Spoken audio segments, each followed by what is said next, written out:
Disasters, whether natural or man-made, have devastating impacts on human lives, infrastructure, and ecosystems. Events such as floods, earthquakes, hurricanes, industrial accidents, and oil spills can disrupt communities and cause severe environmental damage. Disaster management is not only about immediate response but also about long-term recovery, risk reduction, and resilience building. Environmental engineers play a critical role in this process by applying scientific, engineering, and environmental knowledge to prevent, mitigate, and respond to disasters while ensuring sustainable recovery. Their expertise helps protect public health, restore ecosystems, and rebuild communities in a more resilient way. To begin with, disaster risk assessment and preparedness. Environmental engineers are actively involved in identifying areas that are prone to disasters and assessing the potential environmental impacts before disasters occur. Hazard mapping and vulnerability analysis. Using geographic information systems (GIS), remote sensing, and hydrological models, environmental engineers identify high-risk zones for floods, landslides, tsunamis, and chemical leaks. Infrastructure risk evaluation. They assess the vulnerability of water treatment plants, waste management systems, and industrial facilities to disasters, ensuring that these critical services remain functional during emergencies.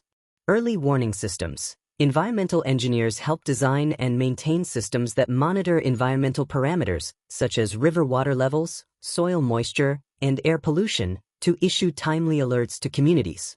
Community preparedness plans. They collaborate with local authorities to develop disaster preparedness guides, evacuation routes, and educational programs that improve community resilience.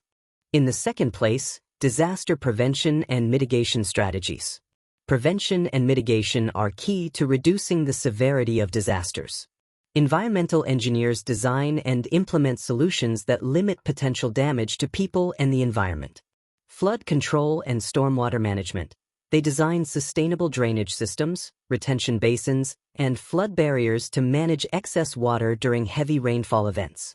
Landslide and erosion control. Using bioengineering techniques, such as vegetation planting and slope stabilization, they help reduce soil erosion and landslide risks in vulnerable areas. Pollution prevention in industrial sites. Environmental engineers ensure hazardous materials are stored and handled properly, preventing leaks during disasters. Sustainable urban planning. They work with architects and planners to design cities with green infrastructure, permeable pavements, and buffer zones to minimize disaster impacts. Furthermore, emergency response and environmental protection.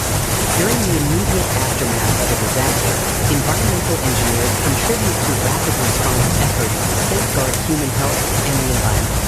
Damage assessment. They conduct quick evaluations of water quality, air quality, and soil contamination to determine if immediate interventions are needed. Hazardous waste containment. If disasters cause chemical spills or sewage overflows, environmental engineers design temporary containment and treatment systems to prevent further contamination. Restoration of essential services. They help restore water supply, wastewater treatment, and waste collection systems, which are critical for preventing disease outbreaks after disasters. On-site technical support. Environmental engineers often work with emergency teams, advising on safe disposal of debris, proper use of disinfectants, and temporary shelter sanitation. Continuing on, post-disaster recovery and rehabilitation. Recovery goes beyond rebuilding. It includes restoring ecosystems, improving infrastructure, and preventing future disasters. Environmental engineers ensure recovery efforts are sustainable and resilient. Ecosystem restoration. They replant mangroves, rehabilitate wetlands, and restore riverbanks to protect against future floods and provide natural disaster buffers. Water and soil remediation. Contaminated sites are treated using techniques such as bioremediation, soil washing, or phytoremediation to make land safe for use again. Sustainable reconstruction. Environmental engineers promote the use of eco-friendly building materials, renewable energy sources, and improved waste management systems in reconstruction projects. Community training. They work with local residents to teach disaster-resilient farming practices, water conservation methods, and waste management techniques. What follows is policy development and capacity building. Environmental engineers contribute to policymaking processes that shape disaster management frameworks at local, national, and global levels. Environmental regulations. They help develop laws that require industries to have disaster preparedness plans and environmental protection measures. Sustainable development guidelines. Environmental engineers provide input on integrating disaster risk reduction into urban planning, industrial development, and infrastructure projects. Capacity building. They conduct training programs for government agencies, NGOs, and communities on environmental management in disaster contexts. International collaboration. Working with organizations such as the United Nations, World Bank, and international NGOs, environmental engineers share knowledge and best practices for disaster resilience. In addition to that, use of technology and innovation in disaster management. Technological advancements have significantly improved the efficiency of disaster management, and environmental engineers are at the forefront of applying these tools. Remote sensing and drones, used for rapid damage assessment and monitoring of hard-to-reach areas after disasters. Artificial intelligence, AI, and machine learning, applied to predict disaster patterns, optimize emergency resource allocation, and enhance early warning systems.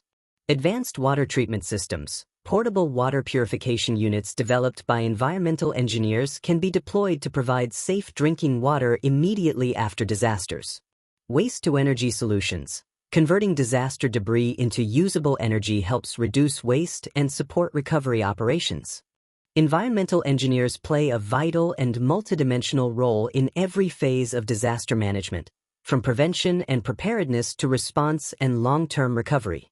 Their expertise extends beyond technical problem-solving to include strategic planning, risk assessment, and sustainable development, ensuring that communities are not only protected from immediate hazards but are also better equipped to withstand future challenges. In the mitigation phase, their scientific understanding of environmental systems allows them to design infrastructure and land use strategies that minimize vulnerability. During preparedness, they work to develop early warning systems, emergency response plans, and public awareness initiatives that save lives when disasters strike. In the response phase, their skills in water treatment, waste management, and environmental monitoring help prevent secondary disasters, such as disease outbreaks or ecosystem collapse. In recovery and rehabilitation, they ensure that rebuilding efforts follow environmentally sustainable practices, preserving natural resources and reducing long-term risks. In a world facing climate change, urbanization, and increasing disaster frequency, the role of environmental engineers is more crucial than ever. Their work ensures that disaster management is not simply reactive, but proactive, integrating environmental stewardship with human safety. By blending engineering innovation with ecological sensitivity, they contribute to creating resilient, adaptive communities capable of enduring and thriving in the face of future disasters. Ultimately, effective disaster management is a collaborative effort, but environmental engineers stand at the intersection of science, technology, and public welfare. Their contributions not only protect lives and property but also safeguard the natural systems that sustain us all, reinforcing the principle that human resilience and environmental health are deeply interconnected.